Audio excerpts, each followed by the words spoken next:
Таза болса табиғат, аман болар адамзат. Қоршаған ортаны ластайтын осы өзіміз, яғни қаланың тұрғындары.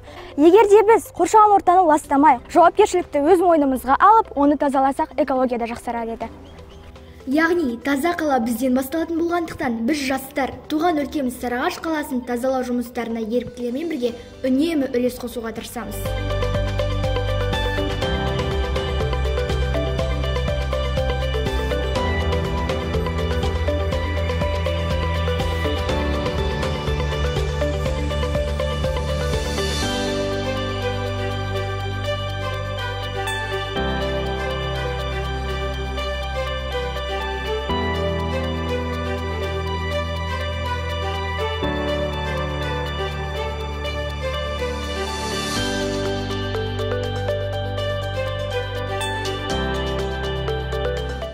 Саламатсыздар ма барша әділ қазылар. Мен Түркістан облысы, Сарыағаш қаласы, Ломоносов атындағы жалпы орта білім беретін мектебінің 7-ші А сынып оқушысы Жорабек Зайнаппын. Менің ғылыми жобамның тақырыбы қала тазалығы және де экологиялық өнім. Менің ғылыми жобамның мақсаты ең алдымен қала тазалығын қалай сақтап қалуға болады. Екінші, қалай адамның ағзасына пайдалы, ешқандай химиялық тыңайтқыштарсыз экологиялық таза өнім алсақ болады деген сұрақтарға жауап беру. Ал міндеттерім сіздердің көз алдарыңызға жай ғана Скинидесмус облигус микросу балдырларының қанша пайда келетін, яғни табиғат бізге беретін заттың барлығын өзі табиғи түрде, экологиялық түрде, пайдалы түрде бере алатынын түсіндіріп беру. Ал бастайық. Скинидесмус облигус микросу балдырлары көбінесе оңтүстіктің тоғандарында, тоғайларында, көлдерінде кездеседі. Оны тоғандардан, көлдерден өңдеп алсақ та болады, немесе қолдан жасасақ та болады.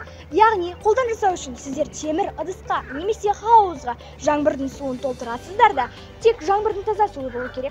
Сол суды 12-30 күн арасында күтесіздер. Судың жасыл бола бастағанын байқайсыздар. Демек, Скинидесмус облигус микросу балдырлары пайда болды, өңді деген сөз. Ал тоғандардан алу үшін біз неше рет сүзгіден өткізіп алып, оны тағы да өңдеу керекпіз. Содан соң 8 күн арасында күтсеңіз, қайтадан жасыл бола бастағанын байқайсыз судың. Сол жасыл болғаны микросу балдырларының пайда болғаны. Ол не істей алады? Скинидесмус облигус микросу балдырлары кез келген қаладағы құбырларды, каналға өтетін лас, қолданылған монша, кафелердің суларын тазарта алады. Өздеріңіз білетіндей, Сарыағаш ауданында көптеген моншалар, кафелер, дәмханалар өздерінің қолданылған лас суларын, су қалдықтарын, осы канализация арқылы канализация суларын құбыр арқылы суға, яғни каналға жіберіп жүреді. Ал бұл экологияға қанша зиян екенін білесіздер. Ал бұдан қалай құтылуға болады? Бұны қалай жөндеуге болады? Мен жаңағыдай айтып өткендей, Скинидесмус облигус микросу балдырларының ең бірінші пайдасы осы лас суларды, қолға алынған суларды тазарту болып табылады. Яғни Скинидесмус облигустың ішіндегі дәрумендер, минералдардың арқасында ол тіпті судан ластанып шыққан лас нәрселерді тазалап қана қоймай, тіпті ауыз суға да алады. Лас сулар біздің Рамадан каналына төгілген соң ондағы тіршіліктерге, яғни балықтарға да зияны тиеді. Сондықтан біз хауызда Скинидесмус облигус су балдырларын арнайы өсіріп, ластанған Рамаданға қайта құямыз.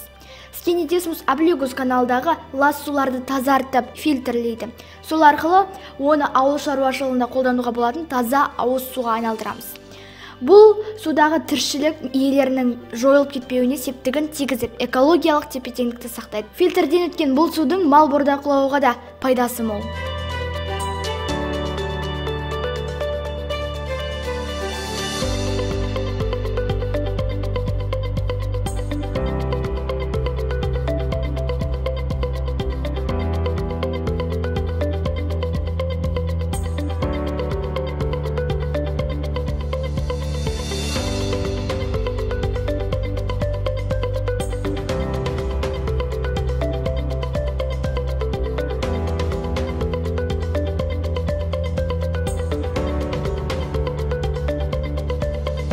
Екіншіден, Скинидесмус облигус микросу балдырларының жылыжайдағы оңтүстік жылыжайларына пайдасы өте көп. Тек қана оңтүстік жылыжайларына емес, мен барлық әлемге таралса дегенім. Адам ағзасындағы иммунитетті қалай көтеру үшін біз жақсы өнім жеу керекпіз, дұрыс па? Адам ағзасы үнемі жақсы, табиғи, экологиялық өнімді қажет етеді. Ал біз үнемі тыңайтқыштармен жейміз. Көкөністерді болсын, өсімдікті болсын, барлығын тыңайтқыш қосып жейміз. Ал ол химиялық зат қой. Бұл адам ағзасына бір жағынан пайдалы болса, екінші жағынан пайдасыз. Оның зиян заттары өте көп. Ал біз осыны реттеу үшін өсімдікті немесе көкөністі сапалы, әрі тәтті, әрі пайдалы қылып өсіру үшін Scindesmus obliquus микросубалдырларын тамшылау әдісімен қолдандық.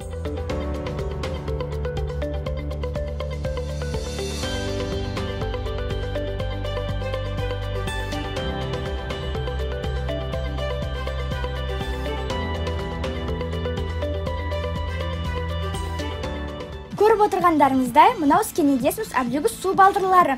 Бұның құрамындағы гумустық заттар, амин қышқылдары, ферменттер осы топырақты нәрлендіре отырып, осындай үлкен, сапалы, дәмді, пайдалы қиярларды өсіріп шығардық. Біз бұны қолдану арқылы кәдімгі қиярға қарағанда, химиялық заттар қосылатын қиярға қарағанда, өзіміздің қиярымызды таза, табиғи жолмен аламыз. Барлық затты өзіміз табиғаттан ала білсек, сонда табиғатта бізге өзінің дәруменін береді.